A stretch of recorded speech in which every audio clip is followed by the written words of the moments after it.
Darkness Fall is a 1939 novel by Sprague de Camp. It starts with Martin Padway in a Fiat with Mr. Tancredi in Rome, and the latter is rambling about a few things as he avoids traffic collisions, just barely. He mostly talks about time travel and creating alternate realities. Not ones that would destroy the present reality, they'd exist in tandem. Not quite touching, but close. Padway is an archaeologist, or something of that sort, from Chicago. He's on his way to the Pantheon, and it's the time of the Duce Mussolini in fascist Italy, which makes sense when this was written. A strike of lightning takes him back to the 6th century, though, and he realizes this when the cars are gone, people are wearing togas and speaking a dialect of late vulgar Latin.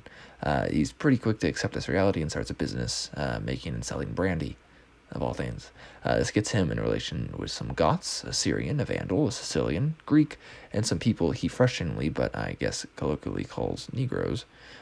There is a Vandal named Fritheric, which is the same, actually, as Fritz or Frederick.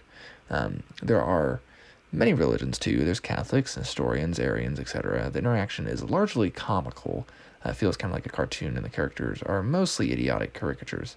The tone bounces along, and it's very easy to read. In fact, it's inspired by Twain's A Connecticut Yankee in King Arthur's Court. So I think that's a good novel to compare it to if you want to do some comparative literary analysis. I like Arthuriana, and I thought Twain's book was fun. And I like this period in history, which is actually roughly the same time frame, actually, interestingly enough, as Arthur would have existed, roughly. Through the Had, as it is here, is king in Ravenna, and Queen Amalasuentha has already been murdered in this point in history, which means Justinian will come to reconquer the Western Empire soon. That's a scary prospect for Padway, as Justinian is going to ruin Italy pretty much and not even hold on to it for very long. So that reconquest of the West is a questionable historical act, but whatever.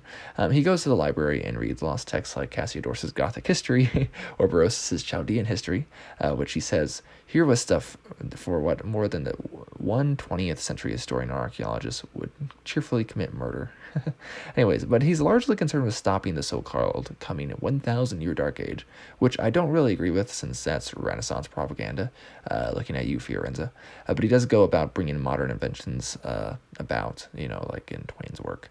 De Camp obviously read his Procopius, but, well, I guess as much as you can. But how he goes about helping, I leave to the reader. Will he aid the Goths or the Greeks? He says they both have good attributes, though a nice one of the Goths was their leniency on religion, hence why Jews in Italy fought against the Greeks. The women characters, well, which also makes sense because the Goths were Arians, they weren't Catholic. The women characters aren't the best, and that's really being nice, that they're not very good. The best, but, then again, neither are the men. The women are really only there for romantic purposes, and it's, like, really corny and bad, and, like, there's something saying that, like, right, like, it's a fun novel, right, but it's not as funny as Twain's. I did enjoy it. I think it's mostly because of the history, and Sprague, or De Camp, whatever his name is, really knows how to write an entertaining story, and this is really my first thing I read by him, too. Now, there is no bicycle cavalry, though. There is a comment on it, saying Italian women are likely to be fat by the age of 35, and there's also something that is largely problematic about crushing Islam in its infancy, but I can understand it from a certain perspective as far as like a war is concerned for Europe, but like that's just, anyways, it definitely would not be written today. I did learn that Narni, though, in Italy is actually called Narnia in Latin, so it's cool.